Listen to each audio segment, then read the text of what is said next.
I feel like this team combo is going to be really impressive. And Starting Charizard. now, I went to school with, and I will still say this, in my opinion, one of the best Charizards at his prime. Nope, no Charizard. Nope. There okay. goes that entire diatribe. Still, one of the best Charizards in my opinion, at least like the U.S. Shout outs to Hugh. I miss you, buddy. But now we're getting into this thick of things. We're getting started, and we see Sandschloss sticking back, trying to get some of these mats. And I like starting Squirtle a lot more because I have to imagine if he can get the water gust or whatever charged, that's going to be impressive, especially against two Spacies. That's got to be not fun for them. Especially against when you're fighting, for example, like this Falco, you don't want to get shield poked in any respect, and having that short hurt box really does help in this case. Absolutely. You just the less of you that can get hit, the better. Down smash on the anvil is really going to just put everyone away from Sandschloss as he's getting a little bit more of these mats. We still don't see any gold just yet, but as soon as that happens, I'm expecting some errant minecarts to come through, like how we saw Pac-Man's key. Wow, the Charizard up B taking out the first stock here. Yeah. The Falco down to 2 here, but trying to answer back. I definitely don't think Charizard is a bad pick.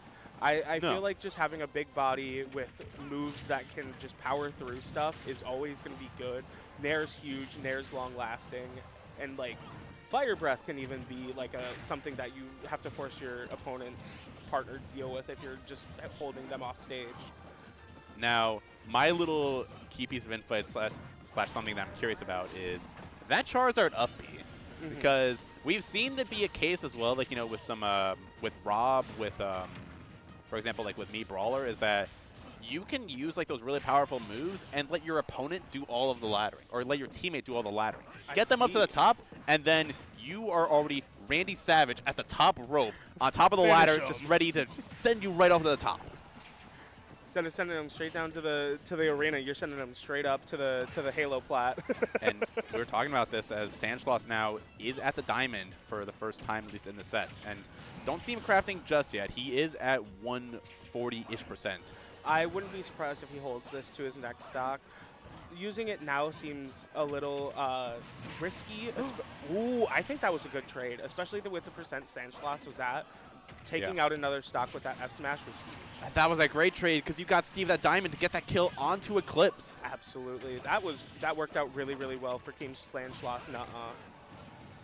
Down smash not going to come in to do too much yet, as now an up air into that forward air, and the bear from Wolf not quite going to close it out just yet, but you see that both of these players, you see the Eclipz and OnePower, they're trying to get those combos, that forward air. Absolutely. These are players who look like they have been practicing to hit some nasty stuff as a team. Yeah. If you know how to react when your opponent gets a grab, that's the real call sign of just a really good double team. But that bear, oh no, not finishing it off there with that the down air. It looked so good for Nuhuh. Did I just call Ivysaur down air bear? Close enough. I gotta check my prescription. In the meantime, though, we do have Nuhuh at 170%.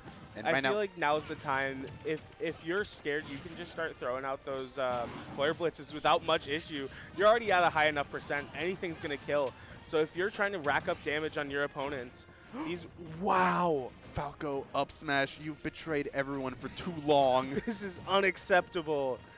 This is crazy. The forward smash there, not quite killing, but that was, oh, he's at 68. Never mind. I would have been upset if that killed cross stage.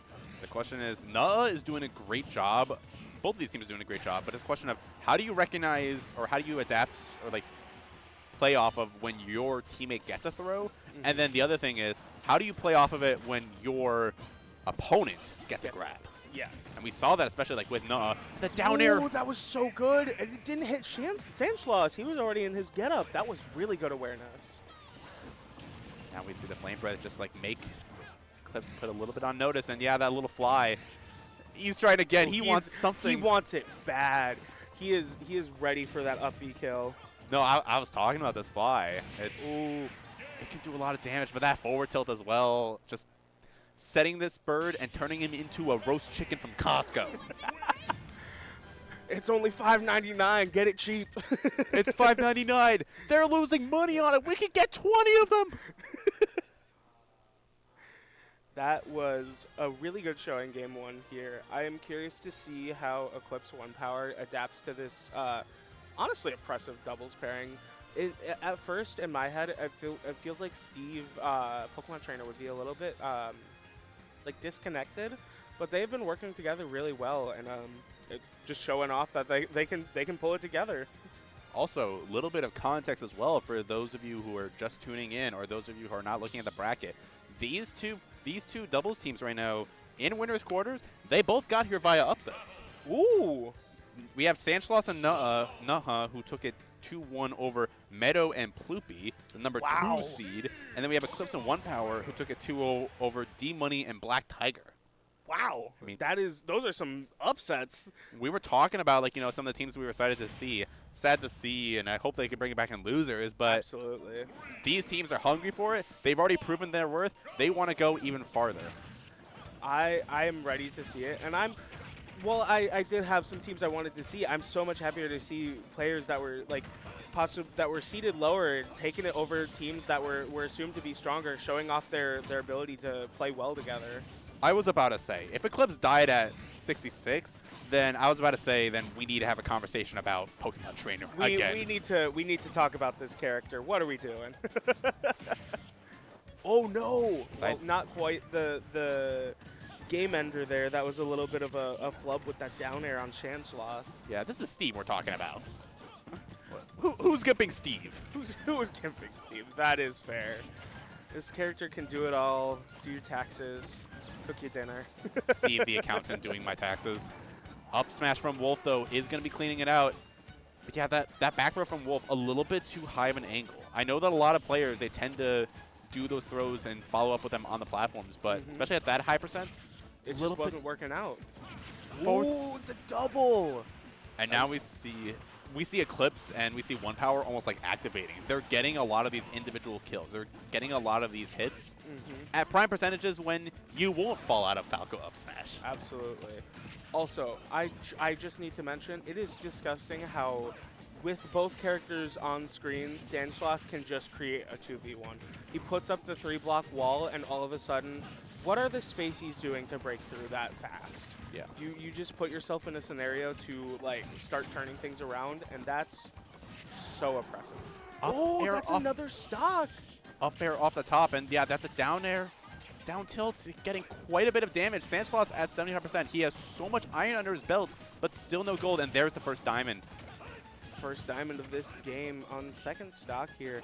But Eclipz and OnePower have seemed to have just locked in. They're like in sync with each other. They both went Ultra Instinct here. Yeah, but now you see kind of like, on the outside, he wasn't able to really interrupt or get into the fray as much as he probably wants to. Absolutely. This Pokemon Trainer wants to get into the thick of it, but he's just been like getting walled out by these spacies, and it's kind of crazy. These heavy metal boots coming in as Eclipz is using it, getting these down airs, getting these up smashes. Up smash won't betray you twice in a row. Fool me once, shame on me. Fool me twice, shame on you. Is that how the saying goes? I don't know. Fool me once, I think it's that, but we aren't getting fooled again. That's the big part here. No, we got fooled in this game number 1 as Eclipz and OnePower, 5 stocks so far, and Sandschloss and Nuhuh each on their last stock. This is... Oh, wow. That didn't even kill who I thought it was going to. I thought that was Sandschloss going down. And there you go. Yeah, that forward throw is the one that you want to look out for. Such low of an angle from Wolf. That's how you get your linkages into those smash attacks. And a 5 stock for Team Eclipz OnePower here. That was... Wow. That was a lot. That was the most dominant game we've seen so far in this block. Absolutely, that was a treat to see. Those two are in sync. They're getting those like combos together. The F throw into up smash, just cleaning out that 2v1 and about as efficient of a fashion as you can. We're getting into past noon. We're getting to lunchtime, and all I know is that Eclipz and OnePower, they were feasting. They were hungry for that win. They heard us talking about Costco chicken in here, and then they turned up. Now you're making me want to get a Costco membership just to get the Costco chicken bake. Okay, here's the thing. Okay. just go to Sam's Club. It's so much better. Sam's Club is cheaper. Sam's Club has better food. They have a chicken bake type deal. It's better. Go to Sam's Club. See, I don't know about these things.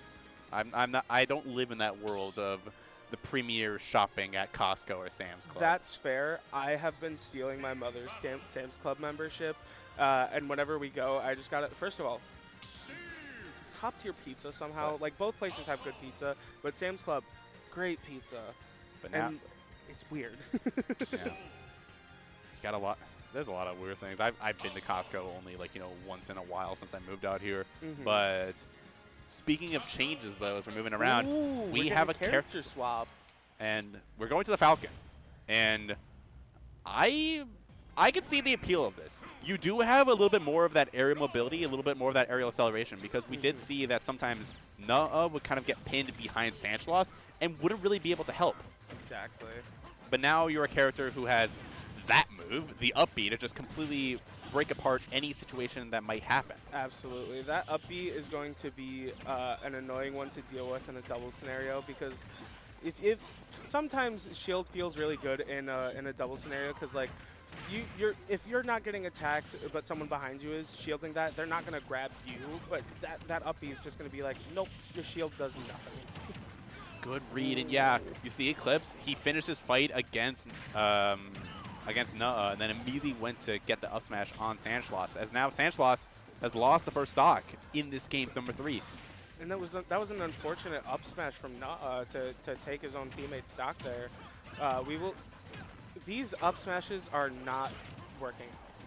I would venture a guess that Nuhuh is thirsty to get this kill on these spacies, but he has been just beating his teammate in a not a very nice way. No, I like the idea with like Sandschloss trying to throw into that up smash from Nuhuh. Arguably even more of a war crime. Well, I don't even consider a Falco to be a war crime, but quite. It was the move where initially when it was patched to be like that strong and connect that well, we just had to ask, who asked for this? Who wanted this? Well, we do know though that both of these teams, they want this win bad. Absolutely. Both of these teams want to keep it going. They upset to be here, and they want to keep that momentum train. Now they do clean up both of these first stocks from Eclipz and OnePower, and this is where you do have to start, because Sandschloss, though, at 97%, he is at this range where one errant move, one back air from either one of these spacies could spell his doom. Absolutely. And like, Sandschloss is definitely playing the character that's going to be able to live at these higher percents a little better. But then the awareness from this other team, you think you're safe, but one forward throw into that up smash and you're gone. The resets with the Falco lasers, we were talking about that earlier. Exactly. It's a shame it was happening on his own teammate, but one of my favorite things to do when I was playing Falco is to try to get like the people who miss their tech on a platform with the Falco lasers. That's so fun. Something really funny I just saw is that OnePower tried to get the punish with a down smash, but because Steve was on top of the pulley to or whatever it is to like actually do the forward throw, yeah, he was too high enough to get hit by it. Oh no! I have never seen that before. I have never seen that either. That is a little funky. Falcon kick, as now they were trying to isolate, trying to get this kill onto Eclipz. This is a bad spot. Not going to kill just yet. Sour spot of the anvil. As now we saw that OnePower actually ended up dying, and so did Nuhuh. No! This is a rough spot for Team Nuhuh Sandschloss. They are down a stock. Sandschloss is at a high percent here, without the ability to share stock as well. This is not, again, absolutely not unwinnable, but definitely a scary spot to be in. They're going to want to take this Falco stock and fast. Yeah, this is like the tricky spot because you saw Sandschloss, he was kind of backing off. He wanted to get things like the material, wanted things like the diamond to really get back into this game, but Nuhuh, your main tank right now, the one at the lower percent, now he's up in the oranges. This is a scary spot, but we do have Sandschloss with the gold here. Definitely not bad to see the gold tools here. Hopefully getting some nasty stuff in this last stock. No, you got to get something. Oh no, that was your teammate. That's so rough. The Falcon knee there taking out Sandschloss last stock. And now we're at a 2v1 with basically fresh Falco. You know, sometimes you see the vision, you see red in your sights, and you go for the kill. but not the proper place to get the kill just now. Not the proper place. And it's Falcon. You got to go for the knee. Oh, they're trying. They want some team combo here.